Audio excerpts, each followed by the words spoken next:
10 years ago, when we began this journey, affordable housing was not the buzzword it is today. In fact, when we spoke to people about giving home loans to the lower income or informal sector, people often compared it to the subprime US mortgage crisis, and that such kind of lending would lead to a potential meltdown here as well. But our belief was quite strong, in the famous quote of Professor Mohammed Yunus, who's the father of microfinance. He often is quoted saying, it's not that the people are not credit worthy, it's the banks which are not people worthy. So the Grameen model of microfinance had kind of followed that and had become quite successful in India by around 2008. They were growing at a fast pace and had a good repayment track record as well. And on the other hand, we had the housing finance industry, which was doing extremely well historically in India, growing at over 15-20% every year, again with very low NPAs. But somehow, the housing finance companies were not kind of stepping down to provide those small 5 to 10 lakh rupee loans, nor was the microfinance sector prepared to step up from their usual 25 to 30,000 rupee loans, which are mostly used for business purposes, to groups of women. So we spoke to a few builders as well at that time, and to understand the challenges in low-cost housing. And they said, yes, of course, it's very difficult. The cost of land is very high. The FSI norms are not in our favor. There's so many design issues, and there are delays in a project, just like any other project, which adds to the cost of construction and hence lower profit margins. But it's very interesting that they also highlighted that even if we do build these small homes, there was no bank or a housing finance company prepared to actually give loans to this low-income informal sector customer due to either lack of documentation, proof of income, or proof of address, and so on. So we saw this gap and thought, why not marry the best practices of housing finance, the product of housing finance, with the methods of microfinance, of the personal touch kind of credit appraisal, and provide what we called micro mortgages. And MHFC, our company, was born. Housing finance industry historically, even today, is a very regulated industry in India, and you need a license before you can start operations. And it was always dominated by large players, HDFC, SBI, other insurance companies, subsidiaries, etc. So when three individuals like us, my two co-founders and I, we had never done mortgage finance before, we had never done retail banking before, and we had never even taken a housing loan before ourselves. So here we were, three of us, waiting at the National Housing Bank, asking for a license to start doing housing finance to an untested market. But looking back, I feel what we kind of lacked in experience, I think we made it up in the passion to make it work. We were all from Mumbai. I had grown up in Mumbai, so the problem of housing shortage is not anything new at all, whether it's the airport slum or the Varli slum, Kulaba slum. And on top of that, the people who are living there are paying in per unit terms more for water, for electricity, and sometimes even the rent per square foot is higher in a slum than it is in a premium housing environment in India. We applied to the National Housing Bank for a license, and they were actually quite supportive of the concept. They said that this was the need of the hour. They said that there needs to be a company which focuses on the low-cost housing sector. So, in fact, we got a license in February of 2009, and we gave our first loan in the May of 2009, started operations in May. From the very beginning, we knew that we wanted to build a sustainable company, a sustainable venture. It was not profit maximizing, definitely, but also we knew we could not run it like a charitable organization. So we set our home loan rates at around 2% more than that of the SBI, which at that time was about 12%. To give a comparison, microfinance was charging close to 24% at that time. So we had to be very cautious and very careful with our costs. And in any lending business, there are basically three kinds of costs, broadly speaking. You have your cost of capital, that's the most important. You have credit costs, and last is your OPEX. We decided to focus on our OPEX first. We knew that technology is not something which is a back end which you can outsource. It's something that really adds to the experience of the user. And when I say user, it's both the customers and your employees as well. It adds to your USP, and it's something what differentiates you. So we, from the beginning, built a technology platform which is completely online. We started doing paperless lending on a completely mobile platform as well. We did not have any brick and mortar branches. All the loans were processed digitally, centrally as well.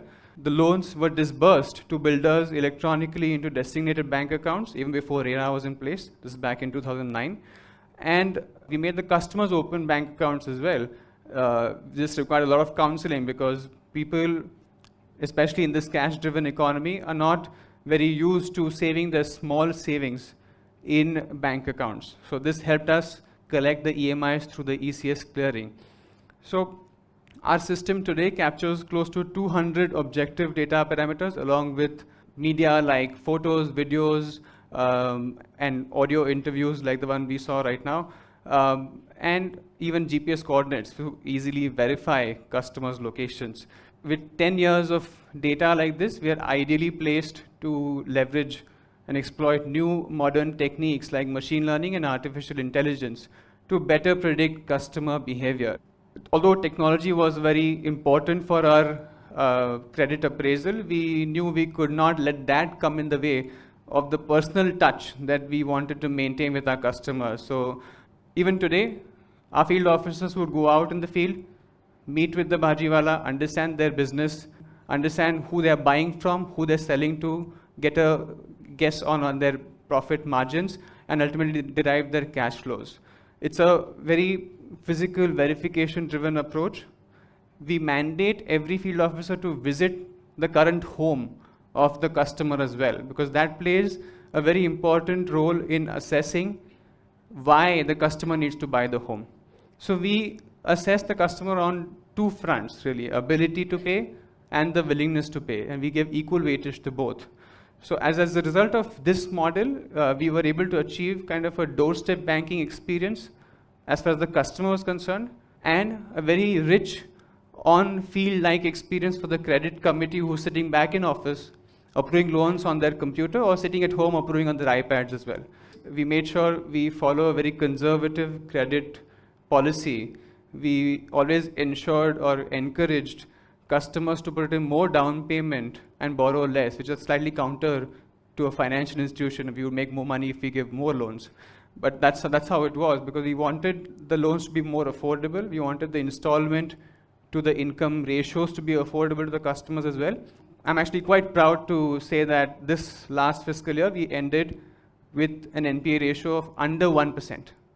So this really highlights that the customers are willing to pay and have the ability to pay these loans back on time. And these are not short-term loans, they're long-term loans like we saw. It's a 20-year loan for 20 lakh rupees. It's a long-term liability that they're getting into, but they're doing it well. On raising money from banks, it was quite tough in the beginning, but we stuck to our customer segment. We did not diversify into something else. We were very focused. We stuck to a conservative growth strategy, and our credit rating was improved to almost A-, which is probably one of the best amongst our peers, thanks to a control on our credit costs. As on date, MHFC has raised close to or over 500 crores of borrowings from various financial institutions, private sector banks, public sector banks, and the National Housing Bank, who's a regulator, and also the multilateral agencies like the IFC, which is the subsidiary of the World Bank. This kind of a on-field or pro-field and anti-office kind of culture, we knew we had to hire a different set of people as well, not the typical financial institution type. Also, we had seen ample cases of mis-selling that goes on in the market. So we didn't want that to happen. We wanted our field officers to be actually brand ambassadors of our company. We had seen that students from social work colleges like working in the field. They have done projects in the community. They have that rapport with the customers or with the community. And they're passionate for social change. So we hired more from institutes like the TISS, like the Delhi School of Social Work, or Azim Premji University, and so on.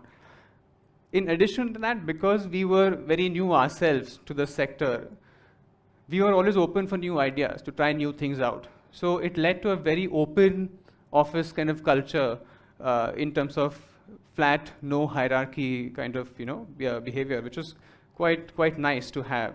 And we had one of a kind of a ESOP scheme as well for stock options. Almost everyone in the company owned stock options, including the person who was serving chai and coffee to us. So this really imbibed a sense of ownership in everyone, and everyone was working towards the same goal with the same passion as the founder.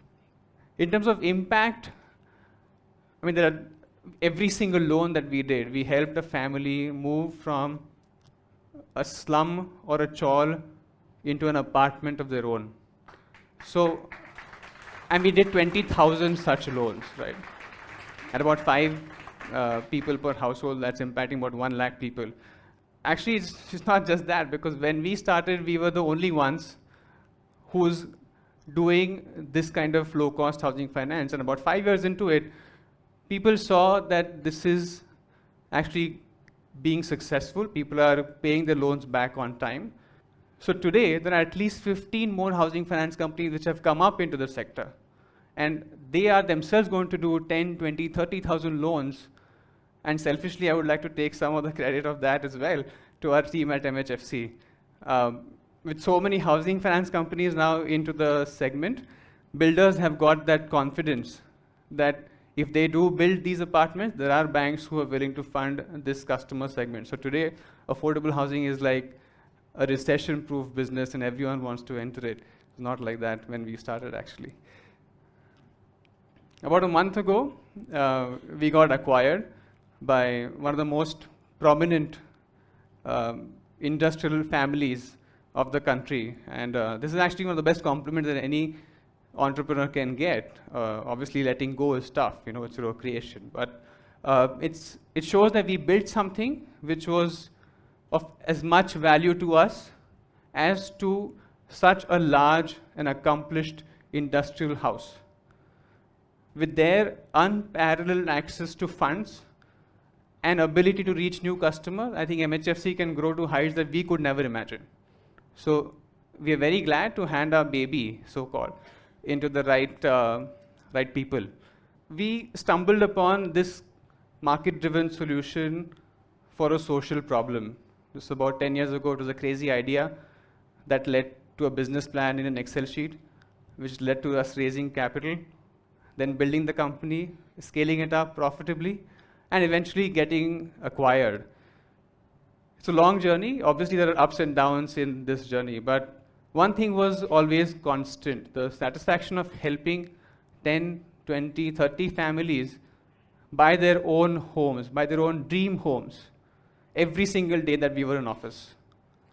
I think, or I hope, our journey truly inspires budding social entrepreneurs to take that plunge and make our world a grain better than when they found it. Thank you.